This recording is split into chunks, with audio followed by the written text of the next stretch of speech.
पिछले एपिसोड में हमने देखा था कि प्रिंसेस और बाकी सारे लोग उनके रिलेटिव के वहां पर पहुंच चुके थे। यहाँ पर आने के बाद उन्होंने गांव के लीडर गांव को पकड़ने की तैयारी शुरू कर दी थी, क्योंकि वो ही बता सकता है कि आखिर उसने दुश्मनों का साथ क्यों दिया। उसी के साथ साथ दाफेंग को प्रिंसेस ने एक टेक्निक वाली किताब दी थी, तो वो किताब यहाँ पर उस चिकन को पसंद आ जाती है। दाफेंग उससे कहता है कि तू मुझे हरा दे, मैं ये किताब तुझे दे दूंगा। तो वो चिकन यहाँ पर दाफेंग के साथ फाइट करना शुरू कर देता है। दाफेंग ने यहाँ पर अपनी पावर का इस्तेमाल करते हुए उसके साथ फाइट तो की थी, वो उस फाइट को जीत भी जाता है, लेकिन तब भी वो उस चिकन को वो किताब दे देता है, ये कहते हुए कि आगे से तू मेरी एनी टाइम हेल्प करेगा, इसी के बदले मैं तुझे ये किताब दे रहा हूँ, जिस पर चिकन मान चुका था। जिसके बाद यहाँ से ये एपिसोड शुरू होता है। तो इस एपिसोड की शुरुआत में उस चिकन ने गाँव का रास्ता रोक लिया था, वो उसको जाने ही नहीं देना चाह रहा था ताकि वो उसको मार डाले। दाफेंग भी वहां पर आकर खड़ा हो चुका था ताकि वो भी चिकन का साथ दे। तो गाँव दाफेंग से कहता है कि देखो, मैं अभी ना प्रिंसेस से मिलकर आया हूं, उसी ने मुझे परमिशन दी है यहाँ से जाने की, तभी मैं जा रहा हूँ, तो तुम मेरा ऐसे रास्ता नहीं रोक सकते, मुझे जाने दो। लेकिन दाफेंग कहता है कि ऐसे कैसे तुम्हें जाने देगी प्रिंसेस, उसने मेरे सामने थोड़ी ना कहा है, मैं तुम्हारी बातों पे कैसे यकीन करूं। प्रिंसेस मेरे सामने तुम लोगों को जाने की परमिशन देगी ना, तभी मैं जाने देने वाला हूँ। दूसरे एल्डर से कहता है कि देखो, मेरा टारगेट ये गाँव है, तो तुम साइड हो जाओ, वरना तुम भी बिला वजह पिट जाओगे। जिसके बाद चिकन को जैसे ही मौका मिलता है, वो अपनी चोंच में ही सीधा गाँव को दबा लेता है और उसको दबाकर बहुत पटकता है कि तेरी तो बहुत परेशान किया तूने, अब मेरी बारी है, तुझे बहुत मारूंगा। वो गांव को इतना चोंच में दबा करना चाह रहा होता है कि गांव को चक्कर आने लग गए थे। बिना भांग पिए ही उसको भांग से ज्यादा चक्कर आ रहे थे, लेकिन फिर भी चिकन उसको नहीं छोड़ता, वो जी भर के उसको सताया जा रहा था।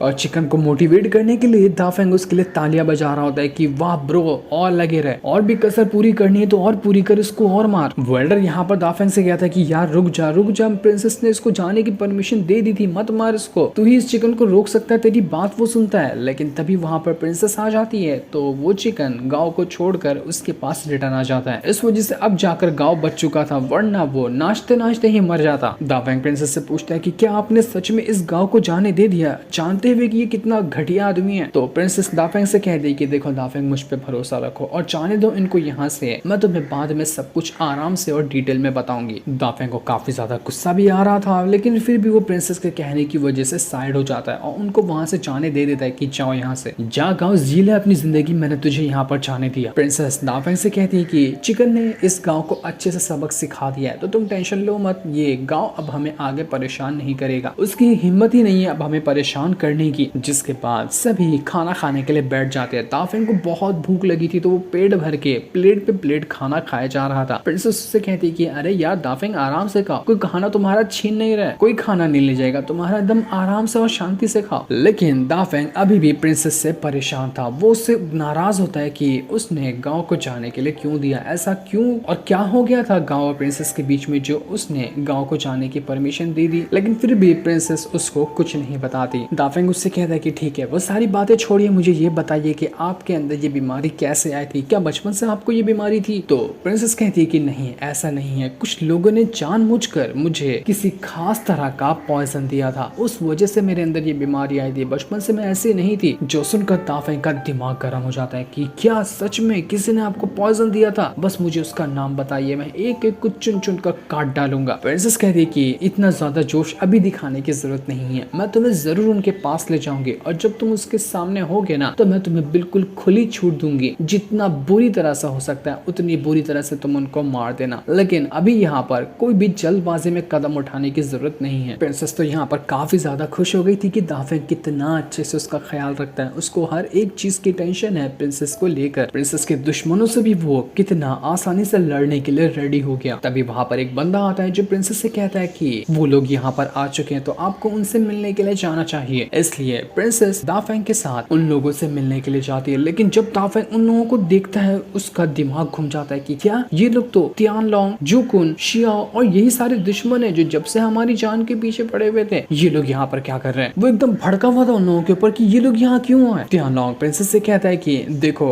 आप श्योर हो कि आप दाफेंग को बताना चाहते हो उस चीज के बारे में। तो प्रिंसेस कहती है कि हाँ ठीक है, मुझे उससे कोई फर्क नहीं पड़ता, दाफेंग और मैं कई बार जिंदगी और मौत की लड़ाई लड़ चुके हैं, कुछ ही टाइम के अंदर इतने खतरे आए, लेकिन दाफेंग ने हर खतरों से मुझे बचाया है, तो मुझे दाफेंग के ऊपर खुद से भी ज्यादा भरोसा हो चुका है, तुम उसको वो चीज बता सकते हो। तियानलोंग यहाँ पर प्रिंसेस से कह रहा था कि मैं आपको बताना चाह रहा हूँ कि मैं पर्पल गार्डन सेक्ट से आता चाहता हूँ, लेकिन प्रिंसेस कहती है कि मैं ऐसे तो नहीं मानूंगी, मुझे पहले तुम वेरीफाई करके बताओ कि तुम वहाँ के हो या नहीं हो। तो तियानलोंग यहाँ पर उसके पास जो पर्पल गार्डन सेट का जेड था उसके पर अपना थोड़ा सा ब्लड गिरा देता है। जैसे उसने ब्लड गिराया था, जेड वहाँ पर चमकना शुरू हो जाता है, यानी कि वो बिल्कुल सही कह रहा था कि वो पर्पल गार्डन सेट से ही आया हुआ है। और उसने अपनी आइडेंटिटी यहाँ पर प्रूफ भी करके दिखा दी प्रिंसेस को। तियानलोंग प्रिंसेस से कहता है कि क्या अभी भी आपको डाउट है, कुछ और भी करके दिखाना पड़ेगा क्या, या फिर जितना मैंने करके दिखाया है वो आपके लिए काफी हो गया। तो प्रिंसेस कहती है कि मुझे तुम्हारी बातों पे यकीन हो चुका है, तो बताओ कि अब तुम यहाँ पर क्या करने वाले हो। तो तियानलोंग कहता है कि क्या करेंगे, आपको तो पता ही होगा कि हमारा टारगेट क्या है, हमारा टारगेट है सिर्फ दाफेंग। तो हम यहाँ पर प्यार से आपसे कहने के लिए आए हुए हैं कि दाफेंग को हमारे हवाले कर दो, हम आपसे सारी दुश्मनी को खत्म कर देंगे और उसके बाद कभी भी आपको परेशान नहीं करने वाले। दाफेंग कहते हैं कि तुम लोग हो कौन और मुझे ही क्यों मारना चाहते हो, मैंने तो तुम लोगों को इससे पहले कभी नहीं देखा था, जब से प्रिंसेस को बचाने की कोशिश की है तभी से मैं तुम लोगों को देख रहा हूँ। तो तियानलोंग कहता है कि ऊपर से ऑर्डर है, तू नहीं समझेगा, बस तुझे मारना है, बस मेरा हम लोगों का काम यहाँ पर खत्म हो जाएगा, तुझे जानने की जरूरत भी नहीं है कि तुझे किसने मारने का ऑर्डर दिया है। लेकिन चल मैं तुझे ये वजह बता देता हूँ कि तुझे क्यों मारा जा रहा है। तेरे पास जो हेवन पिलर है ना वो बड़ा मिस्टीरियस है, ऊपर से तेरी कल्टीवेशन भी बहुत ज्यादा अलग तरह की है, तो तू आगे चलकर बहुत बड़ा खतरा बन सकता है हमारे पर्पल गार्डन के लिए। जब तुम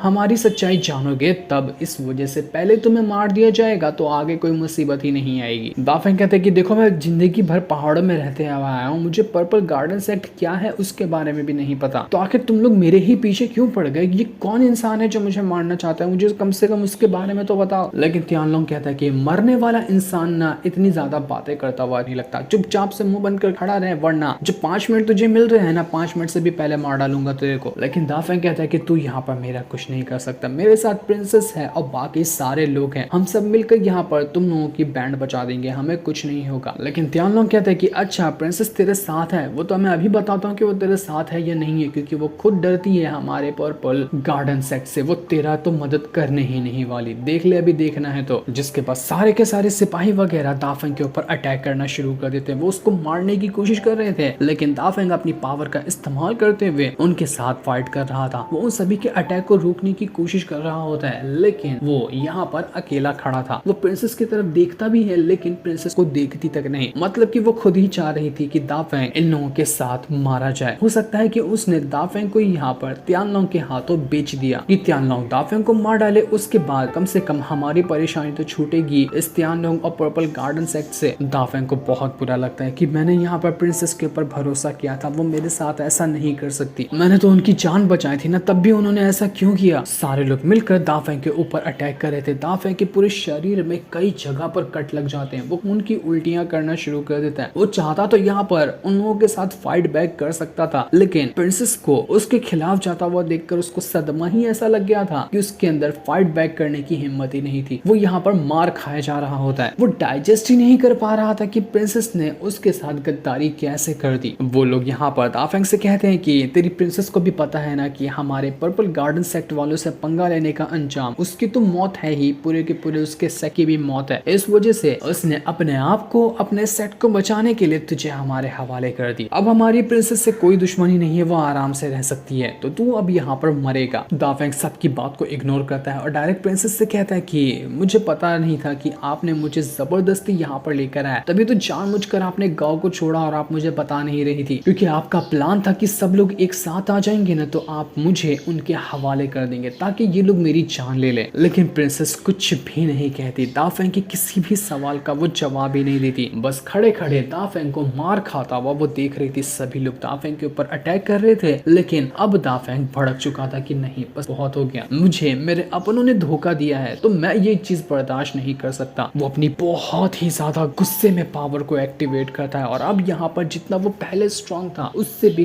कहीं गुना ज्यादा स्ट्रॉन्ग बन चुका था। उसके एक ही अटैक से जितने भी दुश्मन थे वो सब के सब उड़कर दूर फेंका जाते, उनकी हालत खराब हो चुकी थी। दाफेंग चिकन से कहता है कि ओए चिकन, क्या तू तो मेरे साथ है या फिर तू भी मुझे धोखा दे रहा था? साथ है तो मेरे पास आजा, मैं तेरा इंतजार कर रहा। तो चिकन तुरंत ही दाफेंग के पास आता है और खुद को बहुत ज्यादा बड़ा बनाते हुए दाफेंग को अपनी पीठ पर बैठा लेता है ताकि वो लोग यहाँ से भाग सकें। जिसके बाद दाफेंग चिकन पे सवार होकर वहां से भागना शुरू कर देता है। तियानलोंग, जूकुन और जितने भी लोग थे वो सभी दोबारा से उसके पीछे पड़ जाते ताकि दाफेंग को पकड़कर उसको मार डाले। चिकन पूरी निशान लगाते हुए वहां से पूरी रफ्तार के साथ आगे बढ़ रहा था ताकि दाफेंग को बचा सके। जैसे ही वो बाजार से आगे बढ़ता है पूरे बाजार में हड़कंप मच जाती है कि अरे बाप रे, ये हाथी जैसा मुर्गा देखो उड़ते हुए जा रहा है। सब उसके पीछे भागने लग गए थे कि ये कैसा मुर्गा है, हमने पहले ऐसे कभी मुर्गा नहीं देखा था। तियानलोंग और बाकी सारे लोग अभी भी दाफेंग के पीछे पड़े होते हैं ताकि वो उसको मार डाले। जिसके थोड़ी देर बाद वो जो सिपाही थी वो प्रिंसेस के पास आकर कहती है कि दाफेंग काफी ज्यादा दूर निकल चुका है। मुझे नहीं लगता कि तियानलोंग कोई भी मुकाबले का है दाफेंग के। अगर फाइट भी होती तब भी दाफेंग तियानलोंग को चांद से मार डालता। आपको टेंशन लेने की जरूरत नहीं है, दाफेंग को कुछ नहीं होगा। यानी कि